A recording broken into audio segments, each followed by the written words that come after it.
Hi friends, இன்றைக்கி என்ன பார்க்க போகிறோம்னா இடியப்பம். ஆரோக்கியமானது, நல்லா ஹெல்த்தியானது உடம்புக்கு. அது எப்படி செய்யலான்னு பார்க்கலாம். கம்பு மாவு 1 கப், பச்சரிசி மாவு 1 கப், சால்ட்டு அரை ஸ்பூன், கொதிக்கிற சுடுதண்ணி அதை வச்சு கொஞ்சமாக ஊற்றி நல்லா பிசைஞ்சிக்கலாம்.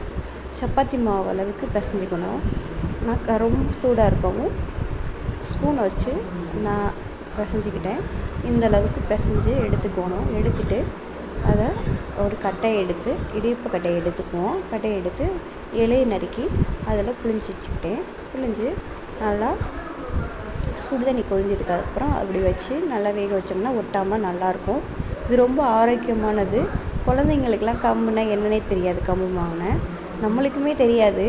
அதனால் இப்போ இந்த மாதிரி செஞ்சு கொடுத்தா ரொம்ப ஆரோக்கியமானது. தேங்காய் பால், நாட்டு சக்கரை இதெல்லாம் சேர்த்து கொடுக்கையில் இது ரொம்ப ஒரு தனி ஃப்ளேவராக நல்லா இருந்துச்சு, டேஸ்ட்டாக இருந்துச்சு. என் பையன் அதிகமாக சாப்பிட மாட்டான். அதனால் இந்த மாதிரி நான் செஞ்சு கொடுக்கையில் நல்லா விரும்பி சாப்பிட்டாங்க. தேங்காய் பால் ரொம்ப ஆரோக்கியமானது, நாட்டு சர்க்கரையும் நல்லது. அதனால் இந்த மாதிரி நம்ம செஞ்சு கொடுத்தோம்னா குழந்தைங்க, பெரியவங்க எல்லாருமே நல்லா சாப்பிடுவாங்க. இந்த மாதிரி நீங்களும் செஞ்சு ட்ரை பண்ணுங்கள். ட்ரை பண்ணிவிட்டு எப்படி இருந்துச்சுன்னு கமெண்டில் சொல்லுங்கள். பாய் பாய். இந்த வீடியோ உங்களுக்கு பிடிச்சிருந்துச்சுன்னா ஷேர் பண்ணுங்கள், லைக் பண்ணுங்கள், கமெண்ட் பண்ணுங்கள்.